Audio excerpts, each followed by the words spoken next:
Illegal Immigration and India's Challenge. Balancing Humanity with Sovereignty, written by Aditi Joshi. Celebrity calls for borderless compassion often ignore hard questions of law, resources, and accountability. In India's fragile, conflict-prone setting, policymaking must go beyond slogans to create balanced, responsible frameworks that protect dignity while ensuring stability and democratic fairness. The phrase, "no human is illegal," has gained traction as a moral slogan in global debates on migration and refugee protection. Human rights groups, artists, and progressive politicians frequently utilize it to emphasize the dignity and equality of all people. Recently, Indian actor Prakash Raj echoed this idea, saying that moving anywhere isn't wrong and that no human is illegal on this earth. These words sound inspiring, but when placed in the real-world framework of modern nations and their laws, the idea raises difficult questions. This article examines both the moral appeal and the practical limitations of the slogan, with a special focus on India's complex history with illegal immigration. It suggests that while the phrase points to a noble humanitarian goal, it does not hold up against the hard realities of law, demographics, and geopolitics, especially in a country like India, where borders are porous, identities are contested, and population balance is politically sensitive. Moral universalism and human dignity. The slogan, "No one is illegal," derives its strength from the belief that every person's dignity transcends legal categories. At its core, the phrase challenges the idea that human beings can be reduced to a legal status of illegality. It urges compassion for people displaced by war, persecution, poverty, or climate crises, and it criticizes the dehumanization that follows when people are labeled illegal instead of being seen as holders of rights. This way of thinking has strong roots in moral and political philosophy. Hannah Arendt, writing about statelessness, warned of the dangers of losing citizenship, which she described as the loss of the right to have rights. The slogan, therefore, links closely with human rights arguments that insist on dignity for all people, regardless of nationality. However, turning moral principles into practical politics is not straightforward. Modern states are organized around the principles of sovereignty, territorial integrity, and the boundaries of citizenship. Even international law, such as the 1951 Refugee Convention and its 1967 Protocol, creates careful distinctions between asylum seekers, recognized refugees, legal migrants, and those who cross borders without authorization. If all of these are collapsed under the phrase, "no one is illegal," it weakens the very legal systems that make rights real and enforceable. Legal theorists note that rights do not exist in isolation. They depend on institutions that can guarantee and protect them. Without clear legal categories, rights risk becoming empty statements with no mechanism for protection. If accepted as a universal truth, the slogan suggests a world without borders, where migration is seen as an unrestricted human right. But the reality of open borders is not neutral. States have limited resources such as schools, hospitals, housing, labor markets, and welfare systems that can be overwhelmed by large numbers of newcomers. When migrants compete with existing populations for these resources, it creates conflict and political backlash. Far from protecting dignity, such conditions can increase xenophobia, sharpen social tensions, and lead to widespread violations of rights that affect both migrants and host communities. This is the fundamental problem with moral absolutism. While "no one is illegal" appeals to compassion and equality, when used without attention to political and legal realities, it may cause more harm than good. Instead of preventing injustice, it can deepen divisions and undermine the very dignity it seeks to defend. The neglect of citizens' rights. Any fair approach to migrant rights must also recognize the rights of citizens. Governments are not only expected to uphold humanitarian values, but also to protect the welfare, security, cultural identity, and democratic voice of their people. When illegal migration is dismissed as morally irrelevant, the social, economic, and political costs fall directly on host communities. This shift of burdens overlooks the legitimate rights of citizens and prioritizes abstract ideals over the lived reality of political membership. Thinkers such as Hannah Arendt have argued that citizenship is not only about exclusion, it is also the foundation that makes the exercise of rights meaningful. Celebrity rhetoric and political vacuity slogans like "no one is illegal" gain traction because they are repeated by celebrities, activists, and intellectuals who hold influence, but no direct policy responsibility. Their words carry symbolic force, but often bypass the difficult questions that real governance requires. Who should count as a refugee? On what terms should asylum be granted? How should scarce resources be divided fairly between migrants and citizens? Without engaging with such questions, slogans risk becoming what Jacques Rancière has called empty signifiers, gestures that sound moral but fail to produce real solutions. At their worst, these slogans can provide cover for political inaction, allowing leaders to hide behind words of compassion while avoiding the hard choices migration governance demands. Illegal immigration in India. Scale, challenges, and risks. India's geography and politics make it especially vulnerable to large-scale undocumented migration. The country has more than 15,000 kilometers of land borders, much of which runs through rivers, marshlands, forests, and densely populated villages. Monitoring such terrain is extraordinarily difficult. The Indo-Bangladesh border is particularly significant. While estimates vary and are often contested, some suggest that millions of undocumented Bangladeshi nationals may be living in India. The problem is made worse by loopholes in India's identification systems. Fake Aadhaar cards, voter IDs, ration cards, and even land documents have allowed illegal immigrants to blend into local communities. This blurs the line between citizens and non-citizens, complicates detection, and changes local demographics in ways that fuel political tension. Aware of these risks, the government of India has set up high-level committees and commissioned demographic studies to better understand the scale and impact of illegal migration. Such steps underscore the seriousness with which the issue is viewed at the policy level. India's response has been shaped by its evolving legal framework. The primary law governing illegal entry remains the Foreigners Act of 1946, a colonial-era statute. It gives the government the authority to detect, detain, and deport unauthorized migrants. Yet, enforcement has often been inconsistent. A further complication arose from the Illegal Migrants Determination by Tribunals Act of 1983, which applied only to Assam. This law made deportation far more difficult by placing the burden of proof on the complainant rather than on the accused migrant.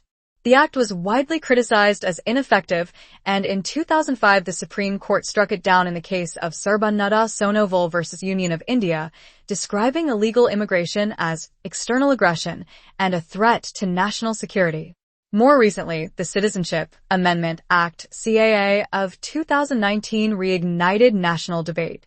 The law created a fast-track path to citizenship for non-Muslim minorities, Hindus, Sikhs, Buddhists, Jains, Parsis, and Christians from Afghanistan, Pakistan, and Bangladesh.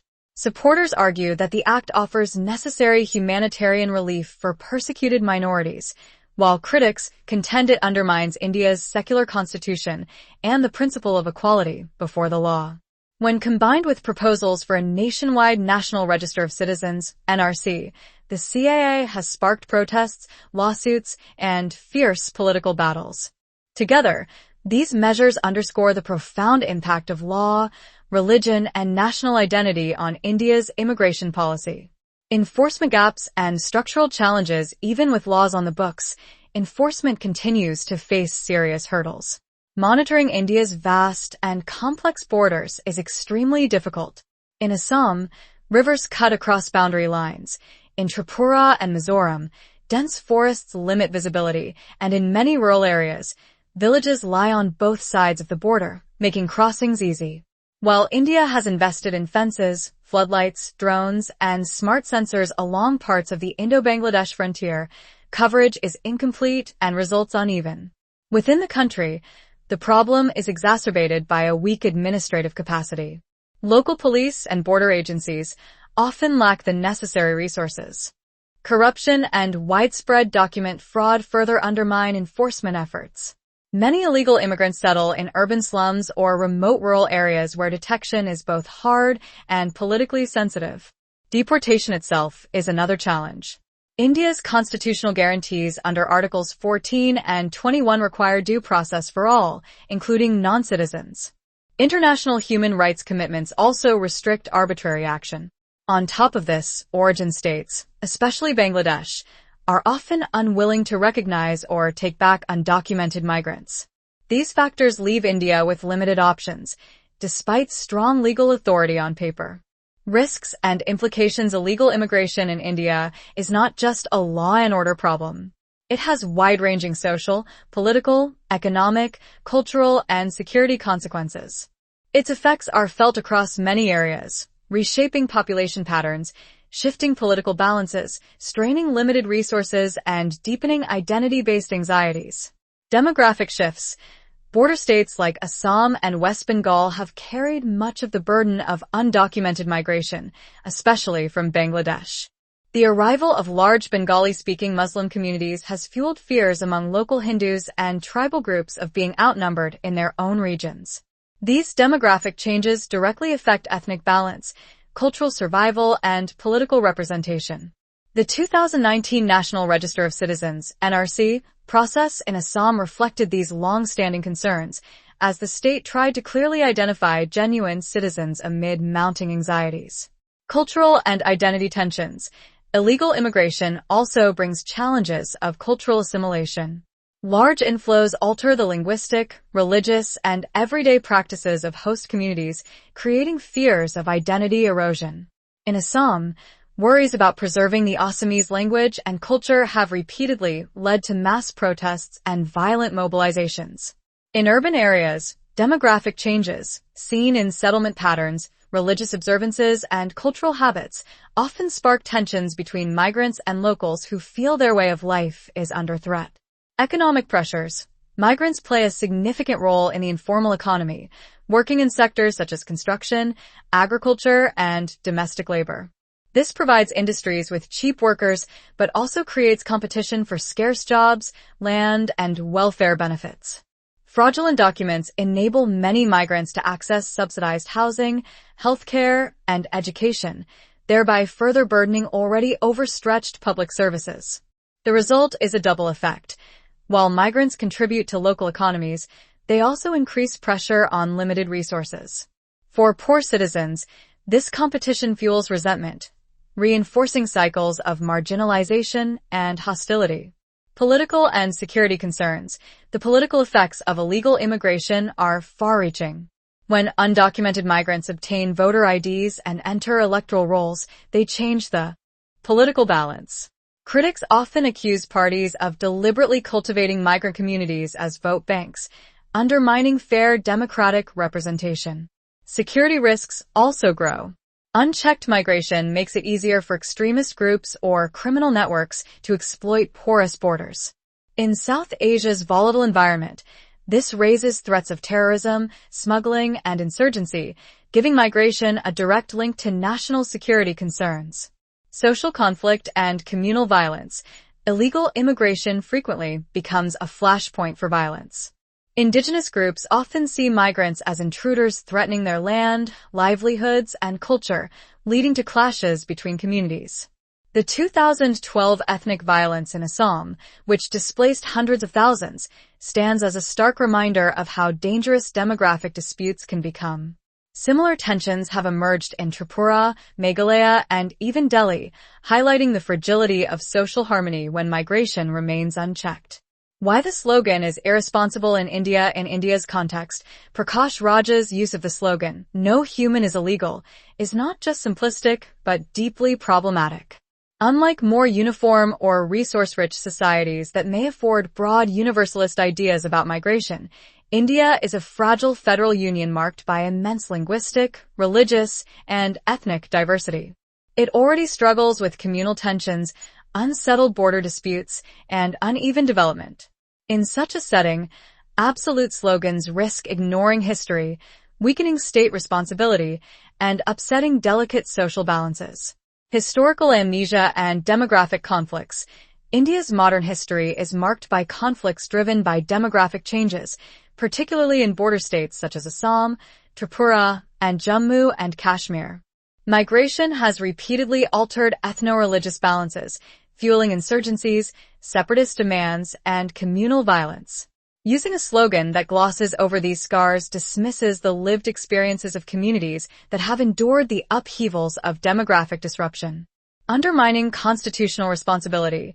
The Indian Constitution entrusts the state with regulating citizenship, securing borders, and protecting national security. Declaring that no human is illegal dismisses these duties by erasing the distinctions between citizens, legal migrants, refugees, and illegal entrants. It undermines the state's sovereignty to decide membership and its ability to protect the rights of citizens, which depend on clear legal definitions. Rhetorical cover for destabilizing movements.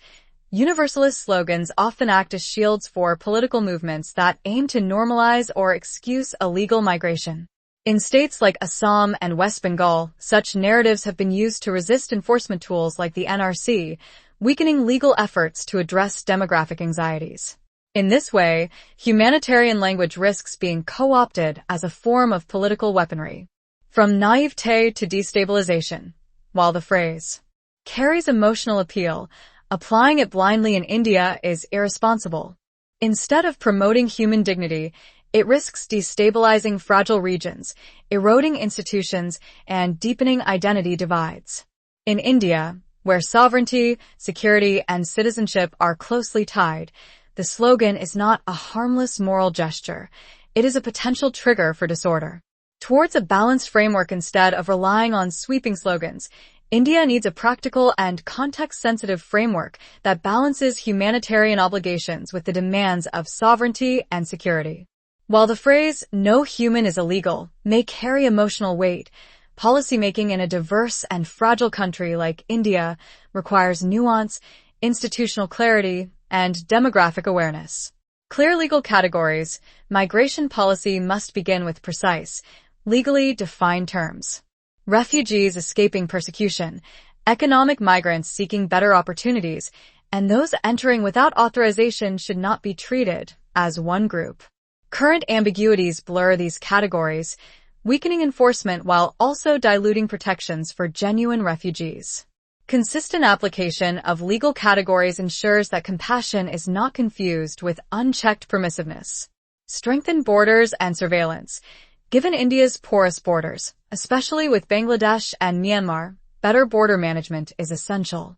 This means not only building physical infrastructure, such as fencing and floodlights, but also adopting technology, including drones, biometric databases, and AI-enabled monitoring. At the same time, cooperation with neighboring states is necessary to address irregular migration at its source. Due process safeguards.